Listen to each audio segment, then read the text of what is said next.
Hello and welcome to another exciting episode of the We're Not Experts History podcast with myself, Sarah, and James. Hello, James. I wish you wouldn't say they're exciting because that puts pressure on me to try and be exciting. And these aren't exciting. No, I mean, it's your turn, isn't it? So no, it's not going to be exciting.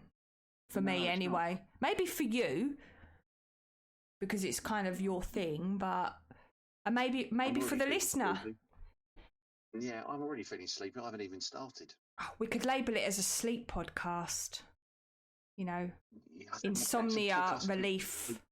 Yeah, that'd work. May cause drowsiness. Yeah, which could be a good thing for some people. As long as you're not driving. Do not listen to this if you are driving, just to say. Yeah, that's right. Yeah. Operating heavy machinery. Yeah. Anyway. So, yeah, but the sooner we start, the sooner we can all go and do something. Go to sleep. Today, listener, I will be taking you back to the mid-20th century, into the 1950s, during the Cold War, and a rivalry that extended much further than your political and your military arenas into space. Ooh. And it was a space race between the Soviets and the US. Quite a dramatic, very expensive competition, I would imagine. And with the aim of achieving your superiority in space flight. So both nations wanted to reach your orbit. Eventually, they both wanted to land on the moon. I think the Soviets eventually put a probe or something up there before the States landed men up there. And this race really extended the boundaries of human exploration beyond your scientific feats. And they were extremely powerful symbols of technological might, national pride, and an ideological triumph, either over communism or over capitalism, depending on who came out on top. And the public achievements of this era, like the beep of Sputnik or Yuri Gagarin's orbital flight, as well as you've also got the Apollo moon landings, were celebrated around the world as a pinnacle of man's ingenuity. When I say man's ingenuity, I mean it in the legal sense, meaning everyone, not just male. But beneath the surface of these celebrated victories, there was a world of intense secrecy. Mostly, I bet there was. Side. Yeah. Oh, massively so. Yeah. So whilst NASA were operating with a certain degree of openness, they'd share mission control dialogue and they'd publicise their launches. You had the Soviet Union space program was completely covered in a blanket of secrecy enforced by the state. Right. So every failure and setback, and even the existence of certain projects was considered a state secret.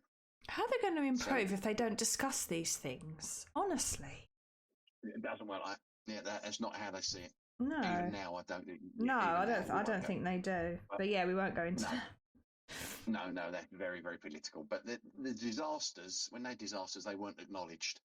So outside of anyone involved in the Russian space program, nobody knew. And this policy was born out of a desire to protect the Soviets' image of infallible strength and a system that was always successful. So as far as I'm concerned, they had to look perfect every time. So official announcements were very, very carefully managed. And they would only reveal successes and quite often keeping out names of key figures involved. Right. And maybe, I don't know if that to stop the Americans finding out who was behind it all and trying to steal them away or what, I don't know. Do you know what that reminds me of? Completely unrelated, sort of, but you know when you see these people on YouTube or TikTok and they do that, my daily routine, and they kind of portray this perfect image, but you don't know what's happening behind the scenes, and in reality their life probably is nothing like that. not knocking those people, just to say, you know, you do what you do. But it kind of reminds me of that, you know, that they're giving across this image that they are this, absolute false, and there's all this stuff going on that nobody knows about, and it's all being kind of brushed under the carpet. And yeah. Always, in those videos, how often do you see a day in my life? How often do you see him sort of? Well, I'll leave the camera here because I've got to go to the toilet for the third time today. Yeah, they're not going to put it in. Yeah. No, exactly. It's not realistic. Or they probably angle it so you don't see like the messy parts of their house. You just see like the clean, perfectionist. Yeah. It's probably It reminds me of that. It's nothing new though. No, of course not. We're still doing it now. Yeah. No, the royal family for years had relatives locked away in institutions out of the limelight. Of course. Whether that would get them from that limelight or so people didn't see that they had these relatives with congenital illnesses. It's probably a little bit of both, to be fair, but yeah. Yeah, it may very well be. I mean, just to protect them to a certain extent. Yeah.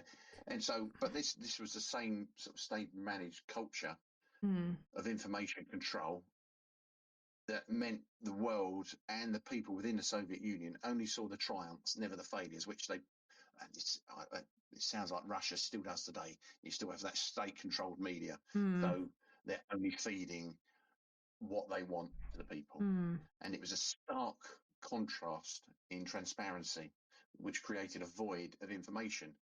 So you're only getting part of the story. I don't know how many people within Russia dared question this, but it's like a shadow realm where rumours could flourish and the slightest unexplained event could take on a life of its own. So you're just creating the perfect vacuum for conspiracy. Which, I mean, today people would be all over it. They're stupid theories. Yeah, they would be. They drive me insane. Some of them are absolutely ridiculous, and people believe them. We won't even go there. We're not going to become one of those podcasts. No, the people's inability to think for themselves is astounding at times. Sheeple. Back to this. I call them. Yeah. That sounds like another awful Americanism. Probably is, but anyway, it fits. Anyway, back to the Soviet Union. That climate they'd created of extreme secrecy provided this fertile ground for the most enduring and unsettling conspiracy theory of this period, of this space age. And it was the existence of the lost cosmonauts. Right. And the theory goes that the Soviets, in its desperation to outpace the Americans in this race, had launched human missions that had failed. It could catastrophically failed. Oh. Perishing, in the vast silence of space. So I assume we're talking about people dying if you say catastrophically. Yeah. Oh, I said it. Yeah. Catastrophically. Hey, well done me. Yeah. These and I've had a beer. Public heroes. These were unknown martyrs, basically, and their deaths were erased from history. They were never acknowledged. That's awful. And for those on the outside listening in for any scrap of information, the lack of official transparency from the Soviets was seen as a confirmation that something was being hidden, and that the history of this space exploration wasn't as simple or as heroic as the headlines that the Soviets were managing suggests. Yeah. So we're now heading south away from the Soviets to Italy, where we're going to. So obviously you've got the space age is in its infancy, and it wasn't just limited to your professional scientists and government agencies. It also captivated and held the imagination of your amateur enthusiasts amongst us, and all around the world. People that I imagine I would have been fascinated. I would have stayed up until the early hours of the morning to watch Man Walk on the Moon on me black and white TV in the 60s. I think most of the country would, to be fair. I mean, and probably did at the time. If they had a TV, they probably did. I bet if you asked a lot of people that were around in that era, they will remember that moment. What? Yeah, it's I'm a going to ask huge my achievement. dad if he remembers I'm going to ask that. mine. Yeah. Sorry, what I year think was we're it having again? I should know this, but what year was it again? 69, 69. 60. I knew it was in the 60s. Yeah, so Yeah. my dad, yeah, I'm going to ask him. But anyway, Yeah, I'll ask mine. He probably fell asleep. But... probably missed the whole thing. Yeah, amongst the amateur enthusiasts I'd mentioned were two brothers from Turin in Italy. Mm-hmm. I'm gonna have a go at pronouncing the names. It probably will be wrong, but I've got Achille and Giovanni Giudicia Cordiglia. Okay. Henceforth, to be known as the brothers, so I don't have to pronounce their surnames. But Yes, they we'll were just say teenagers that. at the time. Yeah, they were teenagers at the time, but they were deeply passionate about radio and radio communication, and as well as space exploration. So, but unlike your normal hobbyists, their curiosity led them to build a very sophisticated makeshift listening station in a bunker behind their home in Turin, which they'd called Torre Bert. I have no idea what that means. I should have looked it up. But they use a combination of surplus military equipment and self-built antennae. If you go online and look that up, you can find photos of this huge, brilliant, very elaborate antennae on top of Antennae. scaffolding. I'm going to look that up. Go on, carry on. Yeah, I'm going to go and have a look. Yeah, go for it. They tuned their receivers to pick up signals that most people wouldn't even have thought about. And obviously, they then would receive these faint buzzing transmissions from early satellites and space probes. Is it like this big scaffold thing? Sorry, I'm terrible host. It looks like scaffolding. Yeah, with a big thing on top, a big wow. Self-made. That is very impressive. Yeah, wow. Bear in mind, this is in the 50s. The Americans would have left a lot of stuff behind after the war. Yes. And they were going out and buying it up, picking it up on the cheap, and using that to build this radio station, well, not a listening station. Yeah, that is pretty cool. Yeah, very impressive. And the brothers, they began their venture by successfully tracking the beep beep the sound of Sputnik 1, which I will try and cut into this so everyone can hear it. And later on, they also picked up the transmissions from Sputnik 2, which basically you could hear a beat, and it was the heartbeat of a dog in it called Laika. Yes, I remember that. Yes. Yeah, there you go. Yeah, well, you remember it in the 50s. I knew you were old. I remember hearing about it after the event. Yes. The first, I believe, it was the first being to be launched into space was this dog called Laika, and you could hear her heartbeat. But their technical prowess was remarkable for amateurs, and they were able to detect and record signals. There are recordings of the stuff they were picking up. Yeah. Just to say, I literally just messaged my parents to ask if they remembered the moon landing, and they said yes, they do remember. Bearing in mind both, but yeah. Going what? I messaged my dad. He said, "Man hasn't landed on the moon, have they? When was this?" Yeah. No. Bearing it, I mean, to be fair, my parents are both approaching 70, but they have all, they're very on it, and but they do remember. It's not something you forget, is it? Really, I can imagine if you've witnessed that, it's not something that you will forget. But anyway, I keep interrupting.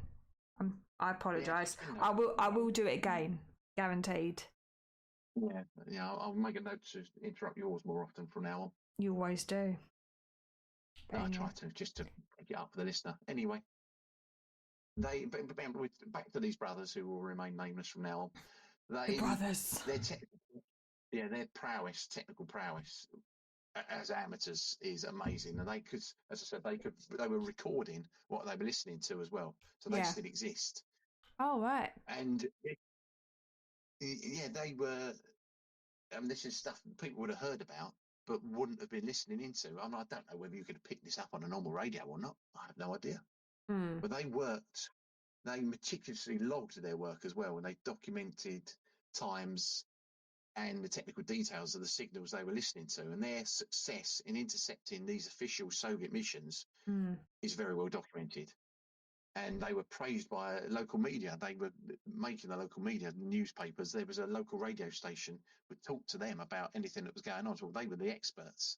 Yeah. But this initial credibility established a foundation for the far more controversial claims that they will be making in the next few years.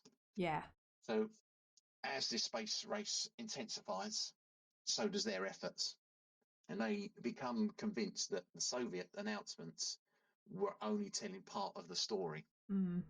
And the sheer volume of their listening and their ability to pick up signals when others couldn't led them to believe that they were hearing something more than the well publicized missions that Right. the Soviets were announcing.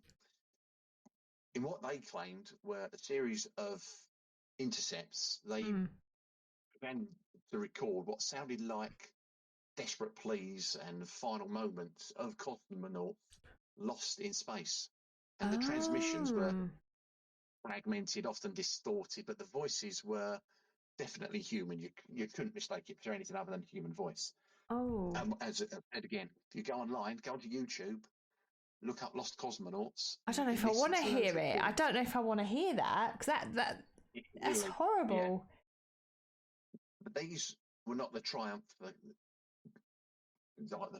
confident voices of your space pioneers from the 50s, early 60s. No. But you could hear the fear. And obviously there's a disorientation and the panic as well. Yeah. And the brothers' claims were supported by these audio recordings. And they would have sent shockwaves through a very small but dedicated community of amateur space trackers as well. Because it does completely fly in the face of what people were being officially told. When Sputnik went up, it was a success. You could listen to the beep from Sputnik. They would have then announced that we've put a satellite into space. Yeah. If it had failed, we would have never heard of it. No, that's the thing. So you wonder how many other things that have happened that we just don't know about. Yeah. I mean, to contrast that, obviously, when the Americans were doing it, they would announce we're going to have this launch at this time on this date, and when they failed, they announced they failed. So we know that there was a space shuttle explosion in the 80s. We know there was a fire in one of the space. Was that the one that was on live blocked. TV? Was it on Blue Peter or something? There was one where in late 80s, about 86, 87, where they were going to send a spacecraft into space, as you do with spacecraft, and on it was a teacher. She wasn't an astronaut, she was just a teacher. And the idea was she would go up there and she would broadcast lessons to different, probably English-speaking nations. And everyone sat around, especially in America, they sat around their TVs in the schools to watch your space launch. And her school sat and watched as it exploded. Wow, awful. Yeah, with their teacher on it. Obviously, funny enough, everyone died. Yeah. Yeah, of course. Appalling. I don't know if that's because whether this has happened more than once, I can vaguely recall, and I don't know why, but I feel like it was on Blue Peter, but it might not have been. It might have been another sort of, but it was a similar thing. And I don't know if I watched it at the time or if I watched it afterwards, but yeah, they were literally recording the live launch, and they were kind of, reporting at the scene, and yeah, you just saw the rocket go up and just explode, and it was just like, and it was live, and everyone's reactions, like nobody knew what to do. Like I can remember the reporter was just like, did that just happen? But I don't remember one happening since then. But it might have been the same. It might have been the same thing. I can only vaguely remember it. But anyway, it might not have been anything to do with Blue Peter. I just have Blue Peter in my head. Yeah, just you've seen, yeah. But we anyway, go back to Torabert and the Judicia Cordelia brothers. Cordelia, I should say. The brothers. We'll say the brothers. Yeah, the brothers. They had their routine monitoring took a dramatic turn, quite unsettling. In late November 1960, they tuned into a signal that sounded unlike any that they had heard before. And now, bearing in mind that the Russians aren't giving you the signals. So they're having to find them for themselves. I believe they generally broadcasted on the same signal. Right. I can't say for definite whether that is true, but that's from one thing I have read. Right. But in this signal, there is a rhythmic beating, distinct from the usual telemetry, which they quickly identified as a faint SOS signal in Morse code. And I say you can listen to it online. It is ... dash dash dash ... over and over. Right. And what was most alarming was that the signal's frequency was shifting as if the craft was moving away from Earth and deeper into the void of space. Oh, okay. For the brothers, this was evidence of a manned craft in trouble, its rockets having fired in the wrong direction, meaning it was moving away from Earth and there was nothing that could happen about it. And they apparently they could do some work based on what is known as a Coriolis effect, which I have no idea what that is, but so they could work out from the strength of the signal or something like that, that it was whatever was producing this was moving away from Earth's orbit. Right, okay. Yeah. So a few months later, early February 61, the brothers claimed to have captured an even worse transmission, and this audio, which they have released, contained what sounded like a human heartbeat and distressed, laboured breathing of a cosmonaut in distress. There's no clear words, only these sounds of a person suffocating and their last breaths in space. So would that have been the same craft, do they think? Okay. I was going to say, have they been floating around for months? No, this is 4 months later. Wow. Awful. Yeah. So this recording's nature did suggest that they're in quite a small catastrophic. Oh my God. Catastrophic. Claustrophobic. Catastrophic. I was going to say, I wanted to say claustrophobic as well. Probably would have been claustrophobic as well, to be honest. That's exactly, when you think about that, it's the thought, the feeling I would get, that especially if you're struggling to breathe, there's the air, maybe it's been depressurized, the cabin's depressurized, so you're running short of air. Right. And it left no doubt in the brothers' minds that they were listening to someone's final moment. Oh, awful. Yeah, they took some of their recordings apparently to a local doctor who listened to it and said, "Oh yeah, that's definitely someone's heartbeat, and whoever it is hasn't got long to live." Right. Yeah, the most famous, apparently, even though I'd only heard about it recently, and controversial of their claims, was from May 61. Right.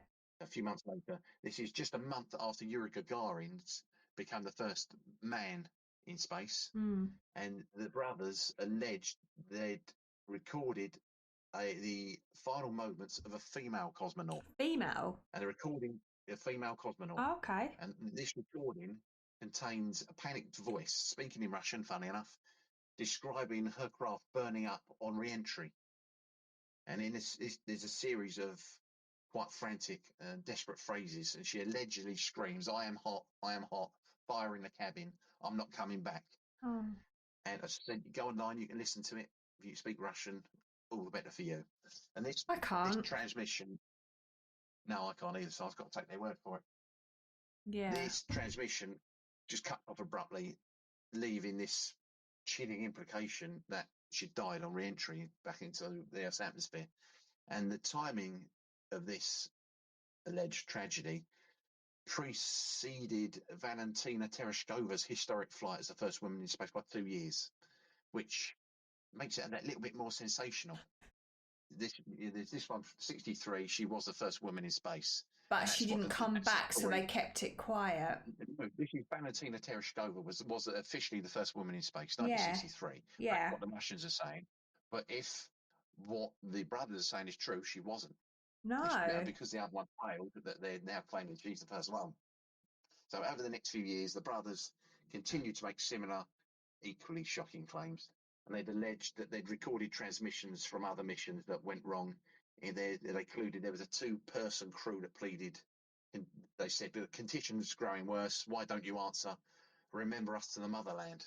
So are they just sending people off, and then just, if it doesn't go quite to plan, they're just like, oh, forget it, just leave them? That's a suggestion. That's how it seems. That's awful. There's also Okay. a later cosmonaut whose craft apparently veered off into deep space. And Mm. these recordings solidified the brothers' reputation as the primary source of the Lost Cosmonauts narrative.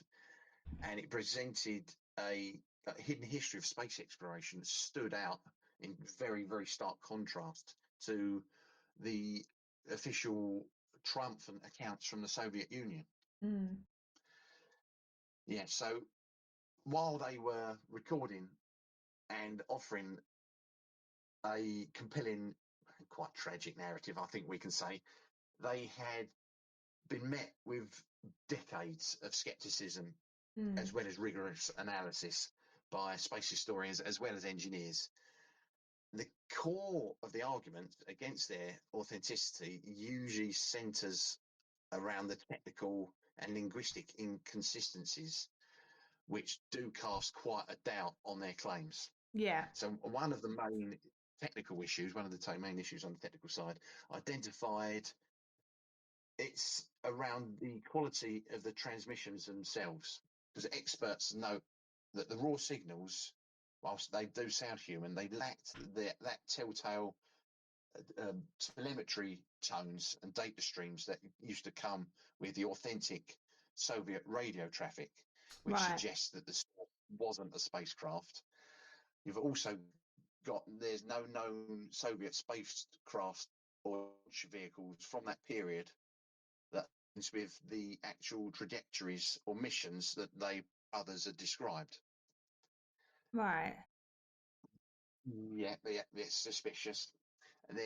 We also got another significant point of contention. It lies in the Russian, in the linguistic analysis of the recordings, and critics have pointed out that the voices on the tapes, while they speak in Russian, have what some linguists claim are non-native accents and use of incorrect grammar and terminology, which would not have come from a highly trained cosmonaut. So are they Which thinking leads, it's like a prank type thing? well, that's where we're going. Sorry, I just ruined It it. look, yeah, that's right. It suggests that the voices weren't from a real space mission, but were produced closer to home. It's quite a well-known detail that the brothers, they had a younger sister called Marissa, Right. who convinced to learn Russian apparently to help them translate languages. But it looks like it may have been her voice that was used Oh, on this okay. female Okay. cosmonaut recording with her quite amateur Russian language skills, Yeah. which would explain the grammatical errors and their accent as well. Yes. Yeah, yeah. Because I So imagine, we I was going to say, even if you're yeah. fluent in a second language, if you're in a life or death situation, I can imagine you would revert to your mother tongue. I don't think you would. I would imagine anyway. Do you know what I mean? Like, Yeah. so if they're saying that the accent wasn't a genuine native So speaker, they're saying it's a Russian person with a foreign accent. yeah, that doesn't make sense. Yeah. No, exactly. So if we look at it from the historical perspective, these claims also present glaring contradictions with the known timeline of the Soviet space program. Got the alleged launch of a female cosmonaut in May '61 is probably the biggest discrepancy, because Yeah. the Soviet archives, which were declassified after the collapse of the USSR, confirmed that Valentina Tereshkova was not selected for her mission until late '61, Right. and her flight didn't occur until '63. Right. The Soviet Union, whilst being funny enough, were and still are, not that the Soviet Union exists, Russia is very, very secretive. It was also really, really proud of these firsts, and justly so. I'm going to say they're right to be that proud. Definitely. So if Yeah. they had if they successfully launched a woman into space in '61, it would have been a massive propaganda victory. Yeah. That they would have celebrated that. Yeah. Probably not covered it up, regardless of the mission's outcome. But ultimately, most experts today would say that the brothers' recordings were either a clever hoax or well-intentioned misinterpretation of just unrelated radio traffic. Right. I would also say if they're listening to this, as amateurs. Why aren't other people around the world listening to this as amateurs? Oh, they're not the only people with I was going to say, spirit because radios. are they the only ones that are picking this up? I don't know whether the position being in Italy makes a difference, but I would have thought the Americans would be listening in But as well. They couldn't be the only ones. Even if you think of Italy, there must have been other people, and you'd think as well that if they're reporting their findings, then other people would come and go, oh, actually, I've had. Yeah, I don't know. I'm really on the fence with it. I don't know. Yeah, that's right. Listening, at least the US military would be listening, and they've got bases here. And they've been quite transparent, haven't they? They would definitely have had bases in Germany, in West Germany. So what? Yeah, why are they not picking this up? Yeah, it's a bit weird. But yeah, the most of the theories, the most widely accepted one is that they were very overly enthusiastic, and they were picking up signals from high altitude weather balloons, foreign Right. military aircraft, or even early tests from like the non-human missions. And their desire to find a human story led them to misinterpret the sounds. I'm not sure I agree with that, but Bit like when you go on a ghost hunt and you hear like knocking or whatever, and it's just the building settling or pipes, and you're like, "Oh my god, it's a ghost."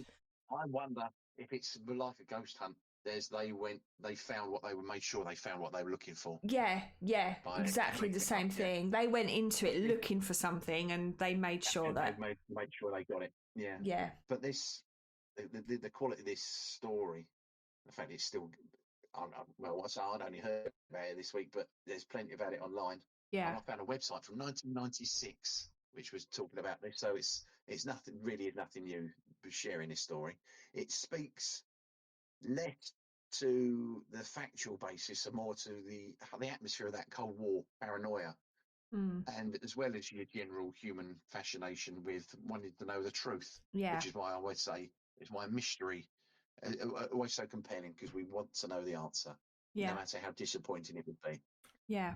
But this story of the lost cosmonauts goes well beyond just your mere space age mystery. Yeah. It's become a very strong symbol within that broader context of the Cold War. Yeah. So for the West, you got the theory that forms like that you've got a form of political propaganda that was perfectly highlighting the perceived inhumanity and ruthless secrecy of the Soviet Union. The space program was often quite transparent with live broadcasts of its missions and public acknowledgements of its failures. And the Soviets' policy of total tolerance on anything but success, it did create that vacuum for people to try and fill themselves. Yeah. And this allowed Western media to sensationalize what the brothers' tapes had found as proof that the Soviet regime would happily sacrifice human life in its quest for global dominance, and then erase these people from history. Yeah, it seems very but that's my input. Yeah, it's very So, I mean, if you go beyond your propaganda, you've got the myth, which they found very fertile ground in everyone's fascination with this heroic tragedy, and the idea of these brave communards, that was a band, these brave cosmonauts dying in anonymity, and their final moments being broadcast. Yeah, that's awful. If that's true, that's awful. Yeah, that's. It was far more gripping narrative than your official reports. It tapped into this universal human interest in the underdog, obviously being from England or Britain, if you like. We love an underdog. And obviously you've got this, there's the hidden truth, which creates a story of very secretive sacrifice, as well as your forgotten fallen heroes. I mean, if this is true, nobody knows. We've got no idea who they are. And it's it's a very very powerful story. I wish time machines invented. Basically, no, they haven't. Sorry? That's the thing. I don't know that for a fact, and I don't even know if I believe that time is actually linear. But that's a whole different thing that we won't go into. But yeah, imagine being able just to whip back to the 60s and ask people and say, I find. Yeah, go on. I've always been, if there is a time machine, you can go back because what's happened has happened and you can't change it. Yeah, I wouldn't want to. So no, I don't. But then even that, anyway, we won't go into this whole lineal time thing because it's, brain melt. But we are going back. I'm taking a camera. Yes. But you know, it's like when I'm sitting doing my family history research and I'm trying to figure out something, and I wish I could just nip back and go, right, what the hell was going on when this happened? Because I can't find you here, or this doesn't make sense. Wouldn't it be great? Yeah. How would I don't? You're dead sensitive. Oh yeah, sorry, you don't know yet, didn't you? Oh. Yeah, sorry. Spoiler alert. Yeah. Yeah, sorry about that. Yeah. But yeah, it looks like these recordings were probably faked. So is that kind of like the yeah. I don't know. Yeah, so yeah, I think what happened is obviously you've got the Americans looked at these later on, and obviously they want to go in and discredit the Soviets. Yeah. Obviously for years, even now they're head to head. The Russians and Americans do not get on. We know this. And the American academics looked at this, and of course, if anyone's going to find proof of this, it's going to be them, and they are going to hold it over them for ages.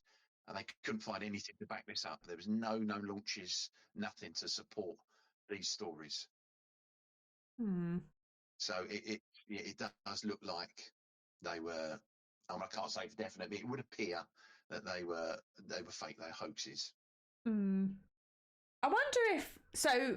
Do you think hoaxes the brothers themselves, or do you think there may have been other amateur radio, like sort of interrupting the signal, if you like? But then, I don't know. It doesn't make sense. Doesn't make sense. I'd say, it would be simpler if it was just the brothers doing it. I think, like you say, it's a little bit like when you go on a ghost hunt and you're determined to find evidence that somewhere is haunted. You're going to take whatever you hear, you're going to attribute it to, it's a ghost, and you're not going to be logical. Honestly, I've been there. There's a certain television program I will not name where if nothing's happening, they'll start flicking stones at walls and things. I'm thinking more like that. They're not just looking and finding something that they're then twisting to their advantage. I mean, that's different because that's for entertainment purposes. I just meant if you go on a ghost hunt with fraud as far as I'm concerned. It's fraud as well, but no, I'm saying that people go on a ghost hunt and they are making sure they are finding what they're looking for. Yeah, and I can imagine it being the same with this. They've obviously got an idea in their minds that this is happening, and when you've got that idea in your mind, you're gonna whatever you hear, you're gonna attribute it to that. You're gonna make it fit with what you believe. So that's what I think, but that's just I don't know. I wasn't there. Recording equipment. Yeah, they've got all this recording equipment. I think it was beyond them to create this. Yeah. The end. Well, thank you for that. Right, bye everyone. No. Okay. Well, that's interesting. I actually found that more interesting than what I expected to find it interesting. Yeah. I don't know if that made any sense, but It's funny because obviously I'm sure most people would have heard of the whole space race and all of that. I never knew this was all going on behind the scenes, all of this stuff. I had no idea. Obviously you didn't know until recently, so interesting concept. And we do podcast. We are enlightening people to other stuff they have no idea about. Yeah. Or something like we did the English Civil War. People know there was an English Civil War. They didn't know there was more than one. No. We're just expanding knowledge on subjects a little bit more. Yes, that's what I think. Yeah, that's how I feel. So, well, I hope that you have been enlightened if you are listening to this podcast. I know I have, because this is news to me. So thank you for listening, and we hope you enjoyed the podcast. Just remember, we are not experts, we are just two amateurs muddling through history.